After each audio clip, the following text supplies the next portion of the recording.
yung pagiging masipag nila, pero bukod doon, napaka-blessed nyo pa kasi napaka-generous nyo talagang tao. And I am a witness first hand talaga. Totoo yan. Totoo yan. Hindi second hand ka. Hindi second hand, first hand. Ayan. Oh, i-share daw. Gusto nila malaman kasi kung ano ba yung storya behind dun sa paano kayo naging generous sa akin. So isang araw kasi walang pera si Cha ng utang. Joke lang. Ganun kasimple. Hoy, okay lang naman yun. At least, di ba? Hindi. Actually, hindi ko nga kailangan magsabi. Oo. Hindi ko naman talaga intensyon. Okay. Hindi, tsaka nagkukwento. Nagkikwento lang kasi. Sanay din talaga kami na nagkukwentuhan talaga kami. Okay So, nga. nag-open up si Cha na ganito, meron siyang Problem. Balak property, bilhin. ganyan. Oo, na sabi ko hindi ko alam kung ano ba siya, bibiling ko ba? Kasi parang karoon ako maraming gantong signs na Okay. ang daming nakipag-collaborate. Oh, okay. Parang everything is falling into place except for this one problem. So, hindi ko alam. So, as Christian couple kasi Yes, sila, so I always seek for advice na sila, they give me according to the Bible. At tamang taong nilapitan mo. Oo. So, hindi ako nagsabi na meron ba kayong pera. Oo. Hindi ako Hindi nangutang. narinig Pero ko yun. ganun ba yung thought? Sabi niya, hindi ko ganun. kailangan ng pera pero kung Benz, sakali. hindi kita babayaran. Joke lang.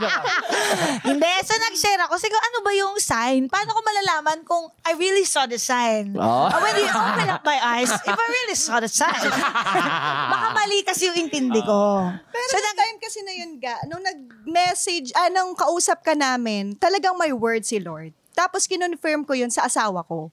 Nagkatinginan kami. Oo, parang, Tapos, naiyak. habang nakikinig kasi ako sa usapan nyo, parang meron na ako talagang conviction dun sa gustong iparating sa'yo ni Lord that time. You were not asking for a specific help. Pero si Lord yung gumawa ng way na, teka lang, tulungan nyo siya kasi I want na ma-experience na yung goodness. Diba? Sana lahat na lang papautang ganyan. Boy, tawag ka sa amin mga 10 p.m. Hoy, ano ka ba? Hoy, tanghali Nakalimutan nyo na? May utang din ako sa inyo. Ang sarap mangutang. Nakalimutan nila. Eh, tsaka, si Benz ang paborito kong marites. Bakit? Kahit tabi nakikinig lang siya sa usapan namin ni Ga. Oo. Hindi, pero yun nga, naghihingi lang ako. Like, ano ba yung kailangan ko maintindihan na sign? Kasi nga, na-approve agad yung loan, hindi pa ako ready. At saka Sabi ko, nung utang ang bilis. usapan, nag-angatan sila. Parang lahat kayo magiging close kay Ga.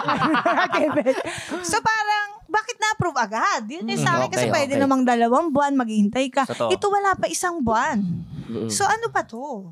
Sabi ko, kulang pa ako. So sinabi ko sa kanila. Tapos wala, the next day, si Bench pa ang nagdala ng cheque. Kasi naniniwala ako na kami or tayo is instrument tayo ni Lord. Kanya yun eh. Pera niya yun na dinadaan lang niya sa amin through you. And gusto niyang ipaalam sa'yo na anak, andito ko. And for sure, God, that moment, you seek God first before us. And nagtanong ka kay Lord bago ka nagtanong sa marami mong friends na, Lord, ano ba yung dapat gawin? Bakit mo ina-align sa maayos at sa tama na direksyon? So kami, we are only the instrument of God. Pero sobrang mahal ka ni Lord. Thank you. Naiyak. Mahirap naman talaga para sa ating lahat itong taon na ito. Yes. So talagang it helps talaga to have really great friends na sa lahat yata ng friends ko, sila ang pinaka malapit talaga sa Diyos. Kasi iba-ibang level ang relationships, di ba? Pero sila talaga, yun ang kanilang ano ba tawag? Mission, vision. Ministry. Yan, oo. Yun ang kanilang sa life. Like to help people. Ganun yung second demotion. Tama naman kasi yun eh. Tsaka gusto ko yung pagsabi niya, agree ka din, ministry. Tumawa siya.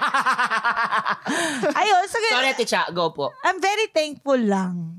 Kasi like, yung ma-feel mo talaga first hand, yung pagmamahal sa'yo ng Diyos, na madalas, pag meron kang problema, idadoubt mo. Diba? And sa'yo din, gusto ko i-share yun. So, Actually, sorry ma. Oo. Actually, kami mas na-bless kami dun sa work na yun eh. Kasi, nakikita natin that time na kami yung nagpahiram. Pero that time, na-amaze kami kung paano si Lord nag-work sa buhay mo. Yes. Nagigets mo yung concept Oo. na kahit sino sa atin, sabihin man na, mas malapit yan, mas malayo, ganto-ganto, whatnot.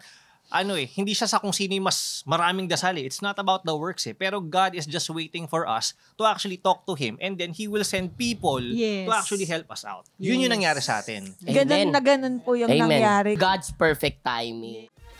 Matawa mo saya.